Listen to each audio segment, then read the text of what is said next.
안녕하세요. 아빠가 들려주는 공부, 아이들, 선생님, 강사님, 부모님께 드리는 글. 오늘 영상은 되게 길 가능성이 많습니다.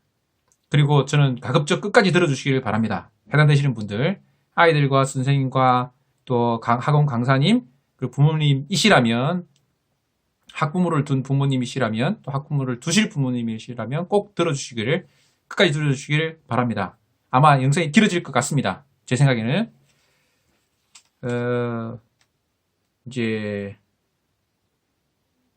제가 그 인터넷에서 많은 공부의 동기부여 영상을 봤습니다. 야, 학생들, 대학생들이 어떻게 공부했다 뭐 이런 것도 봤고요. 그 다음에 선생님들, 또 학원에 계신 강사분들이 자기는 이렇게 공부했고 너희들 이렇게 공부 열심히 하라고 하면서 뭐 자기의 이야기를 섞어서 또 다른 사람들 얘기를 섞어서 하는 공부에 대한 동기를 주는 영상들을 되게 많이 봤어요.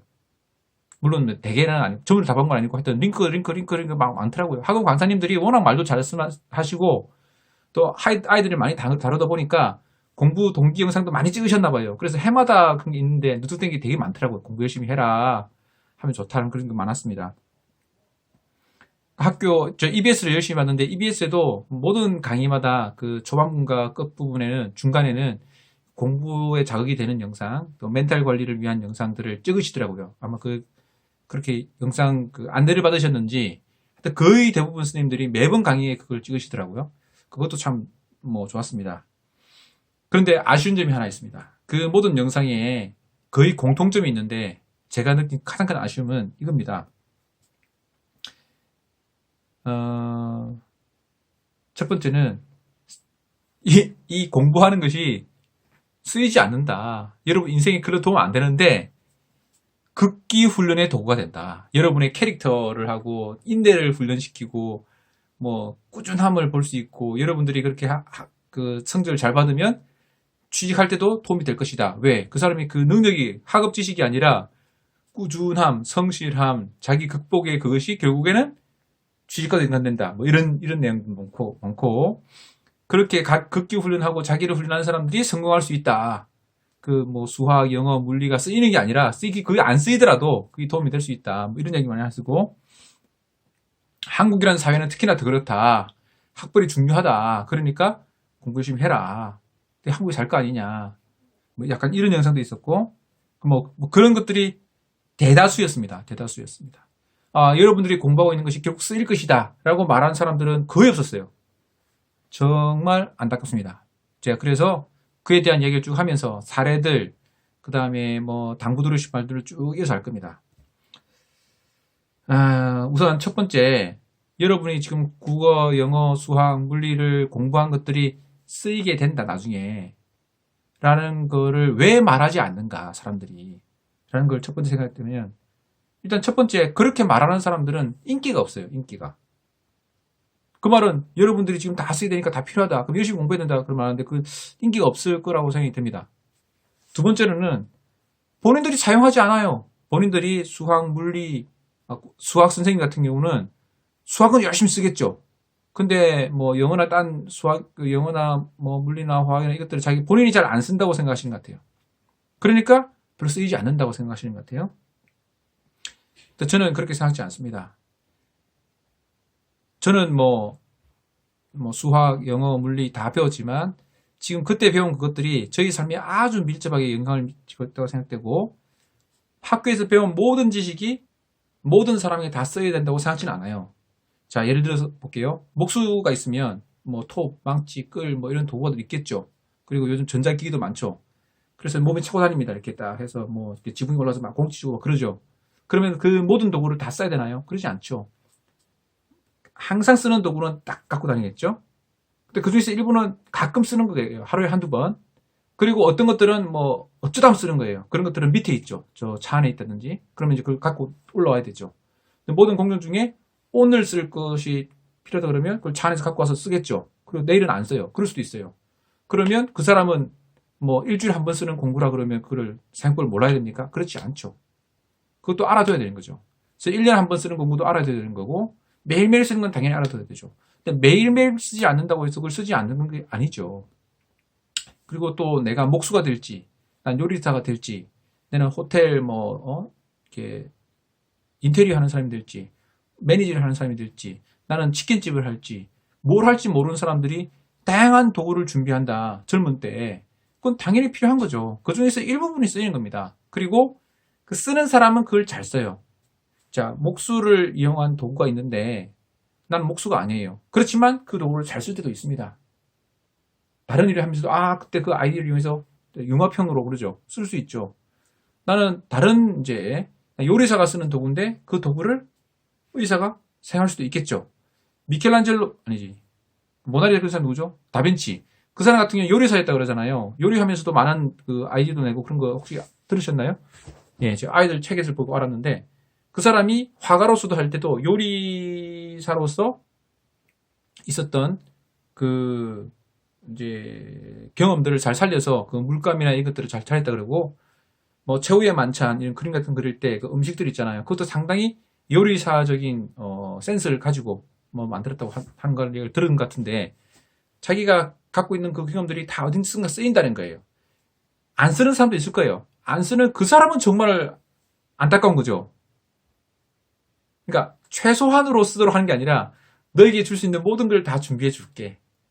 부모라면, 선생이라면, 사회라면 젊은 사람들, 무한한 가능성이 있는 사람들에게 너희들이 앞으로 필요한 모든 것을 다 주고 싶어. 너희들이 또 어떻게 쓸지 모르니까 뭘 좋아할지 모르니까 다 준비했어. 그런 마음으로 그들에게 제공해 줘야 되지 않을까요? 지식과 기술과 모든 것들을.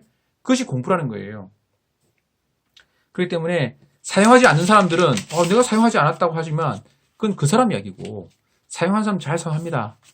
제가 뭐 책 같은 데 보면 뭐 공학자를 위한 무슨 수학 이런 책도 있고 뭐 프로그래머를 위한 뭐 대수학 뭐 이런 사람도 있고 그래서 나이 들어서 다시 또 옛날에 배웠던 수학이나 물리나 화학이나 이것들을 공부하는 사람들도 많이 있거든요. 제가 옛날에 그 음악 수업을 들었는데요. 그 음악 대학 강의를 듣는데 한 사람이 실제 작곡가 이게 아마추어는 아니고 진짜 뭐 돈 받고 하는 그런 이제 상업적으로 유명한 작곡가인데 다시 대학에 와서 음악 수업을 듣는다는 거예요. 왜? 자기가 하다 보니까 다시 그 옛날에 고전적인 음악의 역사라든지 이것들이 필요하다는 걸 알겠다는 거예요. 그래서 다시 공부한다는 거예요. 그럴 수도 있어요.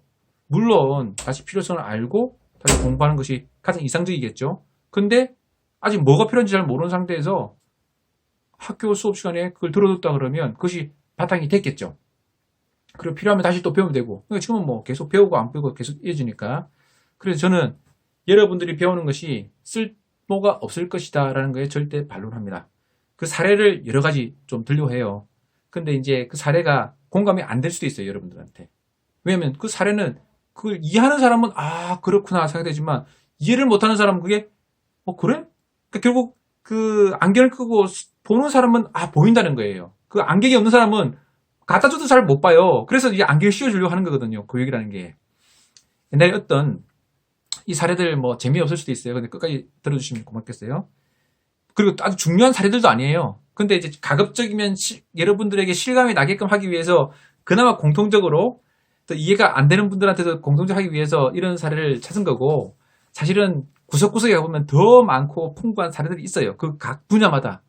그 분야마다 하는 거는 또 다른 사람도 이해를 못 하겠죠. 이 분야에 아주 깊은 사례들은 다른 사람도 이해 못 하겠죠. 그래서 이제 그런 예를 찾기 말씀하기 드리기 힘들고 그냥 아주 공통적으로 다 이해할 만한 사례들만 몇 개, 그나마 제가 알고 있는 몇 개를 이야기 드린 겁니다. 아주 유명한 뭐 인기 스타가 있었어요. 지금 사람 아닙니다. 실명을 거론하지 않겠습니다. 엄청나게 유명한 사람이었어요. 많은 사람들이 인기를 끌고 있는 사람인데 그 사람이 자기 아내를 평소에 막 가해를 했어요. 그러다가 가해를 한 다음에 결국은 살인을 했어요. 근데 그 사람이 미국에 있던 사람이고 그래서 결과적으로는 이제 재판을 받게 되는데 결과적으로 배심원들 전원이 무죄다라고 해서 풀어졌어요. 결정적인 증거가 엄청나게 많았는데도 불구하고 그 변호사들이 아주 말을 잘해가지고 배심원들이 그렇지 하고서 풀어줬어요. 그 중에 몇 가지를 들어볼게요. 그 논리 중에 하나를. 뭐냐면 뉴욕시인가 하여튼 워싱턴인가 하여튼 그 시에서 1년에 죽는 사람이 여자가 부인이 죽는 사람이 뭐 몇만 명이다. 그런데 실제 그 중에서 남편에게서 맞아 죽는 사람이 일어날 확률은 뭐 10만 중에 한 명이다. 뭐 이렇게 얘기한 거예요. 그러니까 10만 명에 한 명이 남편에게 맞아 죽는다. 이 케이스가 그러니까 이 사람이 이 범인일 확률은 10만 분의 1이다. 이렇게 말한 거예요. 이것이 왜 틀린지 아시겠어요? 예. 이건 학교 시간에 그 조건부, 그 분모가 어떤 조건부 확률이라든지 분모가 뭐 해야 된다는 걸 알면 금방 이 논리가 틀리다는 걸 알 수 있어요. 전 세계 인구 여자 중에 남편이 맞아주는 확률이 아주 적죠. 여자 중에 남편이 맞아줄 확률이 적죠, 물론. 그렇기 때문에 이 사람이 그게 아닐 거다. 그건 다른 이야기거든. 근데 이걸 그 순간 말을 워낙 편하게 잘했는지 그냥 속아버린 거예요. 그 다음에 그 사고 현장에 DNA가 있었는데 DNA에 의해서 그 남편, 그 용의자인 남편이 일치하는 거예요. 근데 그 일치가 100% 일치를 안 하거든요. 99.99% 일치한다고 된 거예요. 그럴 수 있죠. 99.99% 일치한다면 0.01%는 일치하지 않는다는 거예요. 이해되세요? 그러면 99.99% 다른 말로 하면 99.99%가 일치할 확률은 전 미국에 있는 인구 중에서 뭐 예를 들어서 정확한 숫자 아니고 뭐 100만 명이 일치한다고 쳐요. 그럴 수 있죠. 뭐 미국도 뭐 억이 넘어가고 하니까 15가 안 되나? 인구는 잘 모르겠어요. 그러니까 그 중에서 일치하는 사람들은 몇 명이다. 그럼 그 사람들은 다 살인자냐? 아니다. 그렇기 때문에 이 사람은 살인자 아니다. 그 일치한다고 그것을 살인자라고 말할 수 없다. 이렇게 말한 거예요. 이게 뭔가 이상하다는 사람들이면 왜 이상한지 잘 모르겠죠. 이게 확률 시간에 다 배우는 거예요. 확률과 통계 시간에. 그리고 뭐 그런 거. 또 있었어요. 근데 어쨌든 그렇게 말을 쫙 하니까 속아 넘어간 거예요. 결국 그 배심원들이 그런 개념, 수학 시간에 문제를 잘 풀었냐 안 푸냐보다도 그런 개념들을 알고 있었다 그러면 이건 잘못된 개념이다. 분모에 그런 걸 넣으면 안 되는 거지. 이 조건에서 확률이 얼마냐 했을 때는 엄청나게 큰 거거든요. 미국 인구들이 다 그걸 죽일 수 없잖아요. 미국 그 사람의 근처에 있었던 사람들 몇 명 중에서 일치할 확률을 생각하면 엄청 높은 거거든요. 근데 그거를 순간 착각한 거예요. 예를 들면 그런 거. 그럼 학교 수와 시간에 경우의 수, 확률 이런 것들을 알면 그게 잘못됐다는 걸 금방 알 수 있겠죠. 약간 의지스럽게 느껴지잖아요. 예. 뭐 그렇게 생각할 수도 있어요. 그걸 잘 이해를 못하면 뭔가 이상한데 그렇게 느낄 수도 있어요. 그리고 옛날에 어떤 정치가가 이랬어요. 그 서울대 합격생들이 서울인가 경기 서울에서 서울 경인지방 출신들이 절반을 차지했다. 지역 간 학력 불균형이 아주 심각하다라고 말을 했어요. 근데 제 생각에 이거는 그 사람이 아주 이상한 사람이든지 무식하든지 아니면 알고도 속인 거라고 생각해요. 무식한 건 죄는 아니죠. 그런데 무식한 사람이 거기 와서 교육 정책을 비판한 건 죄가 될 수 있어요. 무식하면 내가 모르는구나 이렇게 생각하고 배워야 되는데 무식한데도 막 그걸 가지고 뭐 정책을 위반하고 이런 건 죄가 될 수 있어요. 근데 또 만약에 그게 속였다. 국민들을 속였다. 그게 뭐 대질문 뭐 청문회에서 했다든가 뭐 그런 것 같은데 전체 고등학생 숫자가 경인 지방에 절반이 있어요. 그러니까 절반이 서울대에 갔다. 그러면 그건 자연스러운 거잖아요. 오히려 이상하죠. 가까운 지방에 있는 그러니까 서울이 지방대랑 뭐 말하기 좀 힘든데 어쨌든 그거는 전혀 이상한 게 자연스러운 거예요. 그건 지역 평준화가 아니고 인구가 불균등한 인구 가운데서는 고등학생들이 50% 있는 경인지방에서 서울대가 50% 갔다는 말은 오히려 서울대라는 학교는 아주 분배가 잘 된 학교구나라는 걸 보여주는 자료예요. 그거를 거꾸로 해석했다는 거죠. 이것도 역시 수학 시간에 아주 개념이 없는 거죠. 수학 시간 좋은 거예요. 그리고 수학 공식을 못 풀었다? 문제를 못 풀었다가 아니고 기본 수학적인 개념 자체가 없기 때문에 이런 실수를 한 거고 이것을 버젓이 제출하려고 하면 그 국회의원이냐 그 사람이 국회의원인지 공무원 고위공무원인지 모르겠는데 그렇게 하면 그 비서들이 써줄 거 아니에요. 그럼 국회의원도 그걸 몰라봐. 그 비서들도 몰라봐. 하여튼 그러면 완전히 삼중 바보가 되는 거죠. 그런 거를 모르는 거를 부끄러워하지 않고 이야기한다는 자체도 놀라워. 너무 창피해, 너무 창피해. 마치 이거는 국회의원들이 다 하다 뭐 코딱지 후인 것보다 더 창피한 이야기예요, 이거는. 근데 개인적으로 나라의 정책을 좌지우지하는 거잖아요. 근데 개인적으로 창피한 거는 창피한 걸로 하지만 이런 사람들이 정치를 해가지고 나라를 이반한다? 그럼 완전히 개판되는 거예요. 그러니까 저는 정치하시는 분들이 특히 수학을 잘해야 된다고 생각해요. 정책을 입안하시는 분들이. 정책을 하게 되면 원인과 결과에 대해서 확실히 개념을 갖고 있어야 되고, 조건부 확률, 내지는 경우의 수, 이런 것들을 많이 알아야 된다고 생각해요. 그것들을 잘 아는 사람들이 정치를 해야지, 어떤 사례를 가지고, 조그만 사례를 가지고 확대해서 해석하든지, 이 경우의 수가 이렇게 할 때는 어떤 경우의 수가 있는지를 정말 잘 알아야 되는 거거든요. 근데 그걸 모른다. 자기가 알고 있는 몇 가지를 했다. 그 이제 자기 혼자 그냥 망하거나 자기 혼자 이렇게 아유 창피해 뭐 이런 거는 상관없어요. 근데 이것들이 많은 사람들이 피해를 주잖아요. 그러니까 정치하는 사람들은 수학을 정말 잘해야 되고, 특히 수학 잘하는 사람, 수학 중에서 확률과 통계를 정말 잘해야 된다고 생각해요. 예를 들어서 딴 것도 많이 필요해요. 딴 것도 많이 필요해요. 그다음에 예를 들어서 제가 뭐 가까이 아는 건 아니지만 어떤 그 음식점이 있었어요. 횟집이 있는데 되게 맛있어요. 근데 그게 뭐 아주 서울 전체에 퍼진 맛있는 게 아니라 그 동네에서 아주 맛있는 맛집이어서 항상 손님들이 들끓었어요. 그 동네 사람들이 멀리 가기 싫고 집 근처에서 먹고 싶다 그러면 항상 그 집을 갔는데 그게 맛있고 깔끔하고 좋다고 생각했어요. 그래서 그 사람이 이게 손님을 더 늘리면, 이제 장수를 더 늘리면 돈을 더 많이 벌겠구나 해서 약간 무리하게 대출받고 2층 집으로 올리고 가게를 더 확장했어요. 결국은 망했어요. 그래서 뭐 여러 가지 이유가 있었겠죠. 근데 또 제가 알고 있는 어떤 사람도 어떤 사업체를 열었어요. 근데 사업체를 열었는데 이게 단순한 계산해서 내가 이만큼 보니까 이게 두 배면 두 배가 될 것이다, 이렇게 생각하는 경향이 있는 것 같아요. 누구라도. 근데 보면 우리가 고정 비용이 있고 유동 비용이 있고 인건비가 증가하고 막 이런 게 있잖아요. 그리고 수익이 늘어남에 따라서 세금이 또 증가되잖아요. 이거 다 계산해야죠. 근데 그 계산은 우리 중학교나 고등학교 정도까지 수학 시간에 늘 하는 계산이에요. 비용 있고 곱하기 뭐 최대한 2차 부등식 넘지 않죠. 3차 부등식까지 가지는 않죠.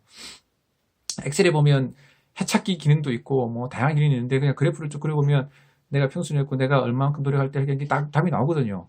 몇 가지 계산을 딱 해보면 얼마 이상 더 증가해봐야 그게 안 되는구나. 값이 이게 안 남는구나. 그럼 노력만 많이 하고 나는 손해보는구나. 이걸 계산될 수 있어요. 그거를 학교 수학 시간에 늘 배웠어요. 그리고 고정비용, 수학 시간 안 배우면 처음에는 고정비용이 들죠. 월세 들고. 그건 이제 마이너스부터 시작되잖아요. 그리고 이제 이게 다음에 이게 쭉 올라가겠죠. 이거는 물리 시간에 폼선에 던지는 거 있잖아요. 초기 속도는 마이너스였다가 점점 가면 이제 플러스 되면 그 그래프를 그려봐도 알 수 있어요. 그 물리 시간에 또 요즘에 뭐 광전자 효과를 많이 하더라고요. 그래서 초기에 뭐 이건 동일시 안 될 수 있는데 저는 이제 물리를 하더라도 알 수 있다는 걸 얘기를 하고 싶은 거예요. 보면 워크 하여튼 뭐 있어가지고 처음에 마이너스였다가 어떤 진동수 이상 되게 되면 그다음부터 플러스 되고 뭐 이런 그래프가 있거든요. 물리 시간에 보면. 그래서 최소가 되는 어떤 진동수가 있고 그 진동수 이상이 되는 빛이 있어야만 뭐 전자가 튀어나온다 뭐 이런 그래프가 있어요. 처음에는 마이너스예요. 그러니까 우리가 통닭집 활동 마찬가지죠. 초기에는 뭐 인테리어 비용 들고 다 마이너스 되잖아요. 근데 어느 정도 이상부터 되면 그 다음부터 플러스 되는 거거든요. 그 그래프랑 물리 시간에 배운 그래프랑 다르지가 않아요. 그러니까 그걸 잘 생각해보면, 그 개념을 잘 생각해보면, 초기 투자비에서 우리가 뭐 1년 만에 회수를 한다. 회수를 하려면 기울기가 얼마 이상이 되어야 1년 만에 걸릴 것이냐. 기울기가, 뭐 투자를 해서 얼마나 기울게 되면 나는 3년 만에 회수한다. 그럼 3년 동안 내가 유지할 수 있는 비용이 있느냐. 그걸 계산해보면, 이게 된다, 안 된다 보이잖아요. 그러니까 학교 수업 시간에 들었던 그것들이, 그리고 계산했던 그것들이 결국 내가 치킨집을 개점하거나 음식점을 만들 때도 쓰인다는 거예요. 그런데 안 쓰인다고요? 쓰입니다. 그걸 안 하고 하니까 많이 망하는 거죠. 아니, 망하는 걸 하면 너무 극단적이고, 그렇게 할 때 이렇게 좀 더 성공률을 높일 수가 있죠. 그리고 제가 버스를 타고 갔다가 돌아온다. 근데 딱 요즘 이제 환승이 되잖아요, 환승이. 그 환승되면서 여기 가서 지하철 타고 버스를 몇 번 타고 여기 갈 것까지도 환승할 때 그때도 수학의 수는 경우의 수. 요즘 곱의 법칙 이런 걸 하더라고요. 어떻게 몇 번을 타고 가서 최단거리, 최소거리 이것도 다 수학적인 알고리즘이 들어있는 거거든요. 그리고 내가 일상생활에서 어떤 것을 선택할 때도 역시 수학적인 것이 들어있어요. 수학을 모르면 한 10분, 20분 손해보죠. 한 1,000원, 2,000원 손해봐요. 그때 왜 수학을 써야 되냐? 1,000원 손해보고 말지. 맞습니다. 그 경우는 그럴 수 있어요. 근데 만약에 여러분들이 여러분의 사업에서 뭐 어떤 걸 하려고 할 때 1,000원, 2,000원, 3,000원, 4,000원 손해보는 것이 여러분이 공무원이었고 정책자를 된다 하면 국민 대다수가 피해를 보는 거예요. 여러분들이 회사 오너라서 그것들을 잘 계산하지 않으면 매달 뭐 몇천만 원씩 손해를 볼 수도 있어요. 여러분 회사가. 그러니까 수학적인 개념이 거기 들어간단 말이에요. 모르고 한 사람 있어요. 모르고 한 사람 있어요. 그래도 성공할 수도 있어요. 그렇지만 알고 하는 사람은 그 수학적인 그 경우의 수, 확률과 통계, 그 다음에 최소값, 최대값, 2차 방정식의 최소값이 어딘가, 최소값이 어딘가 이걸 알고 계산을 하면요. 훨씬 그걸 줄일 수가 있어요. 시행을 하고 실수로 배우는 게 아니라 시행하기 전부터 시뮬레이션 해볼 수 있는 거죠. 그러니까 학교에서 배운 게 다 쓰인다는 거예요, 제 말은. 제가 이제 또 예를 듭니다. 여러 가지 사례를 들고 있는 것 중이에요. 뭐 재미없어서 안 들으시는 분도 있을지 몰라요. 예. 그런 각오하고 하고 있습니다. 제가 옛날 교과 과정에서 물리를 배울 때는요.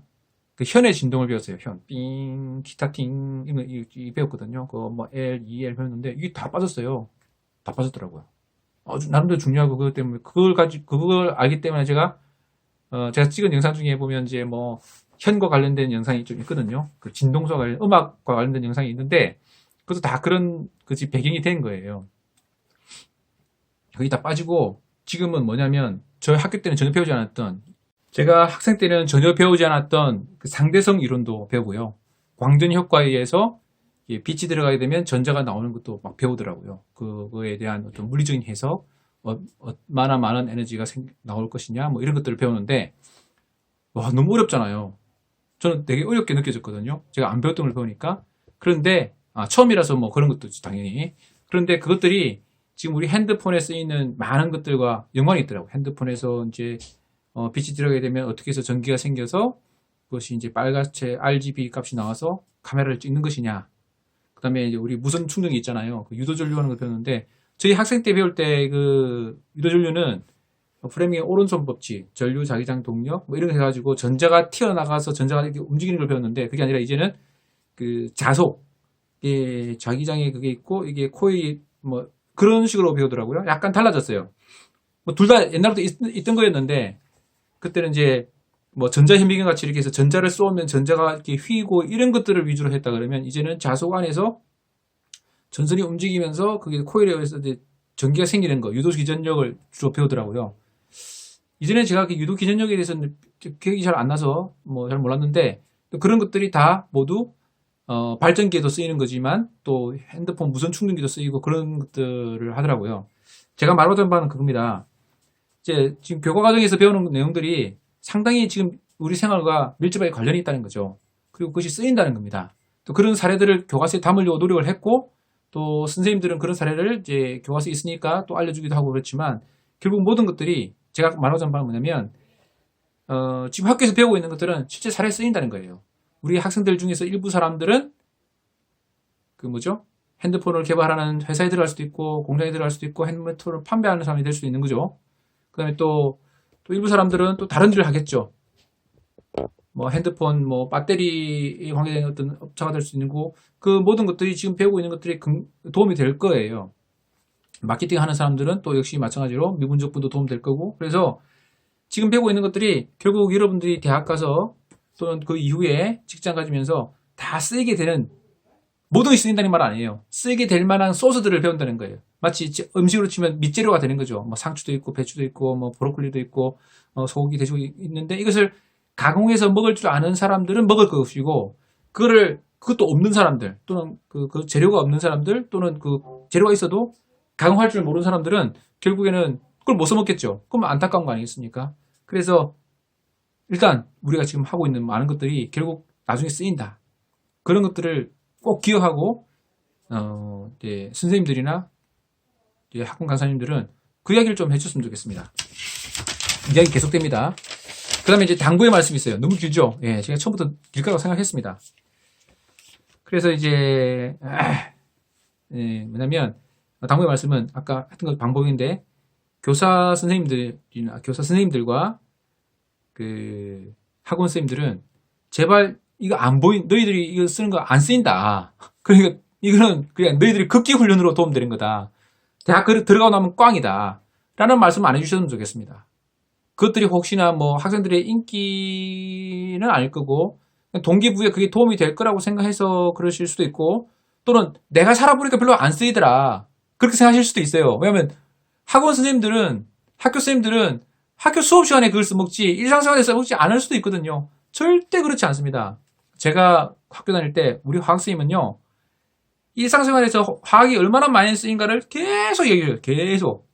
제가 어릴 때 또 맥가이브라는 영화가 있었는데 그 영화에서 보면 뭐 약간 영화니까 현실은 좀 다르지만 일상생활에서 그 물리, 화학, 생물 뭐 이런 지식들이 어떻게 많이 쓰인 거를 영화로 보여줬어요. 그리고 우리 화학생님도 계속 그걸 보여줬거든요. 그런 말씀 하셨어요. 뭐 그러면서 인공위성에서 어쩌고 그러니까 그분은 지식이 많아가지고 뭐 화학뿐 아니라 뭐 다른 것도 많이 이야기하셨어요. 그래서 계속 선생님들께서는 그런 이야기를 계속해서 너희들이 배우고 있는 것들은 정말 도움되는 거다. 도움이 되기 때문에 내가 가르쳐준 거다. 라는 것들을 자꾸 해주셨으면 좋겠습니다. 그리고 두 번째는 제가 EBS를 요즘 좀 듣고 있는데 듣다 보니까 느껴진 건 제가 요즘 EBS를 듣고 있는데요. EBS 강사분들이 워낙 수업을 잘 하시더라고요. 제가 사실 솔직하게 말하면 제가 이건 내가 강의를 하는 게 낫겠다. 뭐 이렇게 생각했었는데 그래서 제가 강의 준비하려고 사실 EBS도 봤거든요. 근데 강사분들이 워낙 잘 하셔가지고 제가 할 게 없겠어요. 포기. 근데 그렇게 강의를 잘하시는데 학교생들은 그럼 도대체 뭐 하시냐?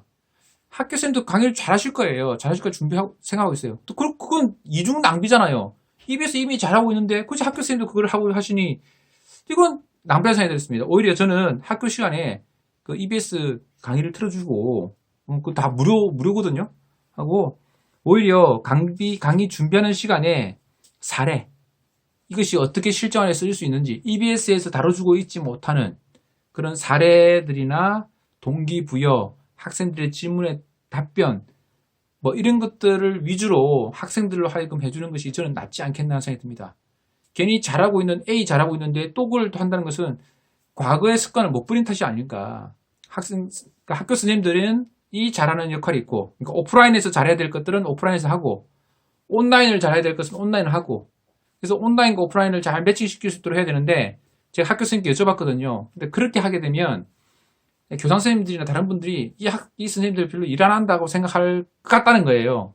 물론 사람마다 다르겠죠. 학교마다 다를 거예요. 근데 제 생각은 그렇습니다. 그럼 교장 선생님이나 교감 선생님께서 과거의 방식을 생각하지 마시고 어떻게 하면 지금 현재 이미 있는 도구들을 잘 활용하고 교사들은 또 다른 거 할 수 있을지 하시는 게 더 좋지 않을까 생각하는데 이미 그렇게 하고 계신 학교도 많을 거라고 저는 생각합니다. 제가 뭐 처음 이런 생각하는 것도 아니고 많은 분들이 그렇게 하고 있을 텐데 혹시라도 더 이제 그 과거보다는 현재 갖고 있는 그 도구들을 잘 활용해서 교사 선생님들도 수업 준비보다는 더 학생 한 명 한 명에 더 정성을 쓰고 그 개별화된 이게 강의식으로 할 수 없는 강의식은 이미 다 돼 있으니까 하면 좋겠다는 생각이 들고요. 또 당부의 말씀이 더 있는데 저 학원 선생님들도 그렇고 EBS 선생님도 이런 말씀을 자꾸 하시더라고요.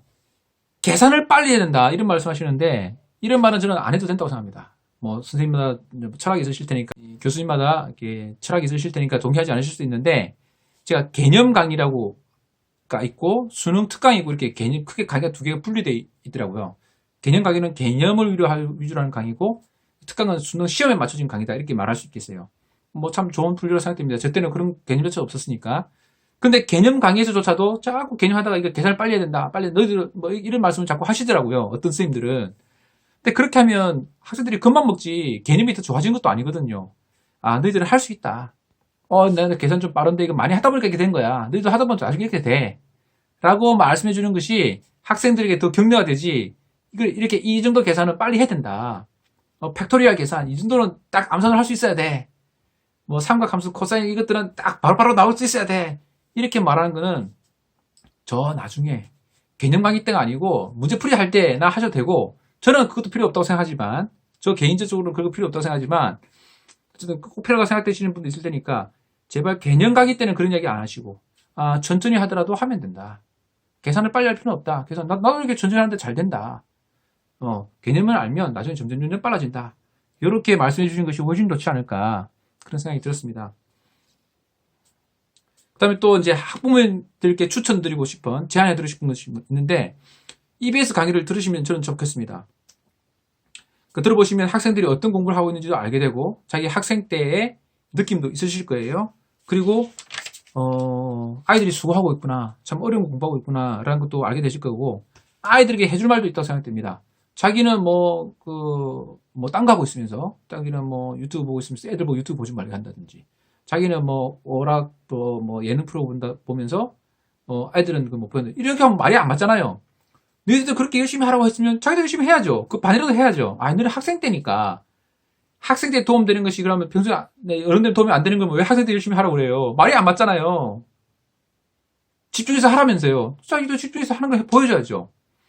제 어릴 때 이야기를 하면, 제가 어릴 때는 이제 학교에서 책을 받아왔거든요. 교과서라는 책을 받아요. 국어, 영어, 수학, 사회, 물리 이런 걸 딱 받아오잖아요. 학기 초가 되면.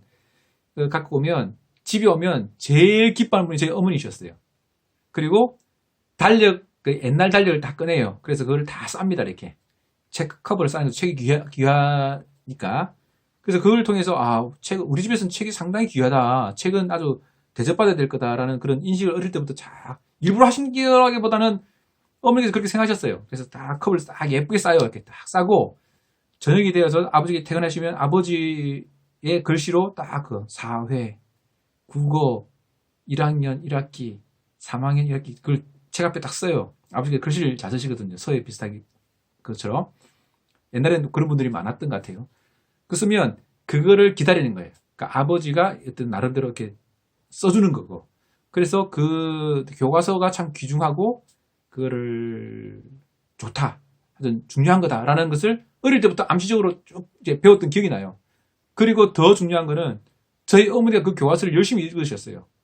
그래서 제가 국어, 영어, 수학 학교 갖고 가면 나머지 것이 있잖아요. 그럼 나머지 것을 집에서 읽으시는 거예요. 그리고 그 이야기를 가끔 하세요. 그러면 어쩌다 등남을 읽고 이야기 하시는데, 정말 책을 좋아하셨어요. 책이 조금 없는 시대이기도 하셨지만, 어머니 아버지께서 그렇게 대학 나오신 분이 아니거든요. 그런데도 저에게 그런 책은 중요한 거고, 책을 나도 열심히 본다. 너 책을 읽고 있는 너는 참 좋겠다. 약간 그런 분위기를 계속 해주신 거예요. 연출일 수도 있고, 실제일 수도 있는데, 어쨌든 그러셨어요. 그리고, 제가 어릴 때, 저희 어머니 아버지가 대화하는 중에서 상당수가 한자예요. 신문 읽다 보면, 옛날에는 신문에 한자가 있었거든요. 그 신문, 이 한자가 뭐냐. 그래서 옥편을 찾아보고, 이렇게도 쓰는구나. 이럴 때는 이렇게 쓰는구나. 마치 우리로 치면 영어 단어 공부하는 거죠. 그 당시에 세대 생각해보면. 영어 단어 공부하듯이 해서 신문지 여백에다가 막 한자를 딱 쓰시면서, 이렇게 쓰는구나 하면서 어머니, 아버지께서 그렇게 연습하시는 걸 제가 많이 봤어요. 어릴 때부터. 그러니까 어른들도 계속 공부하는 건 도움이 된다는 거를, 공부하라는 말씀은 거의 하신 적이 없어요. 근데 스스로 공부하고 있다는 것은 공부가 도움된다는 것을 보여주신 거예요. 평생 공부하는 거라는 거를. 그래서 요즘으로 치면 이런 거죠. 엄마 아빠도 영어 지문 보면서 해석하고 영어 사전 찾아보고, 그래서 단어장 만들어서 쓰고. 왜 학생들만 단어장을 써야 되죠? 어른들 단어장 쓸 수 있어요. 단어 공부할 수 있어요. 영어 공부할 수 있어요. 그리고 그 배우는 것이 나에게 도움이 된다 라는 거를 스스로가 그런 생각 갖고 있지 않으면 애들한테 그걸 말해줄 수가 없죠. 그래서 학부모님들도 현실적인 적용으로는 EBS를 보는 게 좋다고 생각됩니다. EBS 과목이 되게 많아요. 그래서 몇 개만, 좋아하는 거 몇 개만이라도 보시면, 엄마 아빠도 계속 공부하시는구나. 그것이 도움이 되는 거구나. 해야겠다. 그런 마음이 절로 들지 않을까요? 제가 너무 긴 이야기를 해서 지금 영상도 막 이렇게 중간에 끊기고 막 짜집기 할 것도 하니까 좀 저도 힘들 것 같은 생각이 드는데, 어쨌든 오늘 주제는 그였습니다. 저도 까먹으려고 그래. 이 영상 하는 중에 또 식사도 하고 애들 대화도 하고 해가지고 저도 까먹고 있어요. 추첨 주제를. 그래서 아이들, 학생들, 선생님, 강사님, 부모님께 드리는 글이에요. 드리는 영상이에요. 그래서 우리 학생들이 공부하는데 힘을 실어줘야죠. 공부는 누구를 경쟁하고 이기기 위해서 하는 게 아니고 대학 들어가기 위한 통과 의뢰로 있는 게 아니고 우리 학생들이 우리 건강한 사회인, 건전한 생활인, 그리고 행복하게 살기 위해서 도움을 주기 위해서 만든 도구들이에요. 더 열심히 재미있게 살아라고, 너 인생을 더 풍족하게 살아라고 만든 거예요. 그걸로 3년 동안 딱 고생시켜서 결국 너희들은 그중에 몇 뽑아내기 위해서 만든 게 아니고 그걸 알면 너희 평생에 도움 되겠다고 만든 공부를 잘 전해줄 수 있으면 좋겠습니다. 그래서 모두 행복하게 공부하고 즐겁게 공부하고 그리고 그걸 또 인생에 잘 누리면 정말 좋겠어요. 그런 중에도 특출난 사람들이 있어서 그런 중에도 특출난 사람들이 또 특출하게 해서 이제 뭐 대학을 또 와서 이제 더 많은 지식이 있으니까 더 많은 기여를 할 수 있는 기회를 주면 좋죠. 그렇게 더 많은 기회를 줄 수 있도록 하는 거예요. 그 사람들이 가서. 그럼 얼마나 좋겠어요.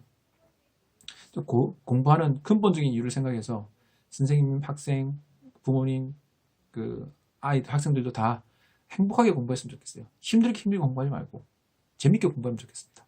이상입니다. 긴 영상 봐주셔서 정말 감사합니다.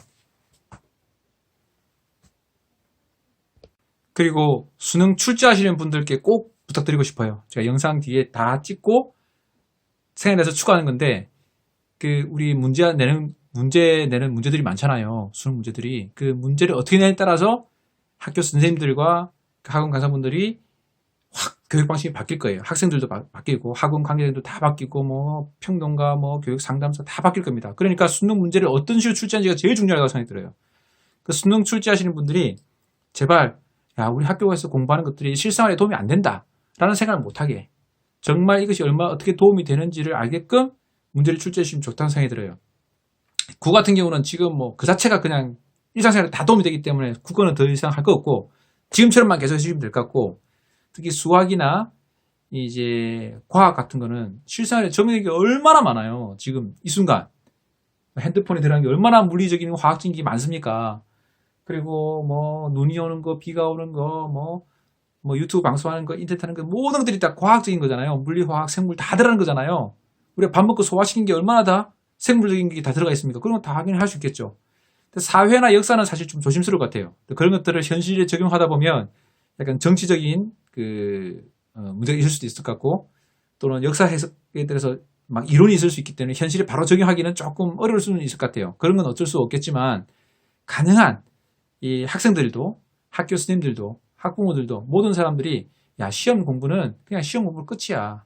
우리 살아가면서 별로 도움 안 돼. 라는 이야기가 좀 제발 나오지 않게. 그리고 그렇다는 걸 알려주게끔 해주시면 좋겠어요. 물론 이제 통찰이 있는 사람들은 그걸 통해서 일상생활에 잘 적용하는 사람도 있어요. 그런 분들은 이제 있고, 그런 사람도 있고, 그렇지 않은 사람들도 많기 때문에, 그럼 이제 그 방법을 잘 모르는 거거든요. 그러니까 문제 출제 자체가 그런 식으로 생활과 관련된 것들을 출제가 되면 학교 선생님들도 계속해서 그걸 연구하실 것 같아요. 학교 선생님도 그러시고. 그래서, 이 물리 어떤 법칙이 어떻게 생활에 잘 적용되는지, 수학적의 이게 경우의 수가 어떻게 우리 실생활에 연관이 되는지, 확률 통계가 아니면 이게 미분과 적분이 어떻게 일상생활에 잘 적용될 수 있는지에 대해서 이야기할 수 있을 것 같아요. 그쪽으로 자꾸 생각이 되겠죠. 그렇게 해주시면 저는 정말 감사드리겠습니다. 그 일개 학부모, 사실 수험생 학부모이면서 또 옛날에 수험생이기도 했던 제가 드린 것이 얼마나 큰 영향을 줄지 모르겠으나 하여튼 저희 바람은 그렇습니다. 감사합니다.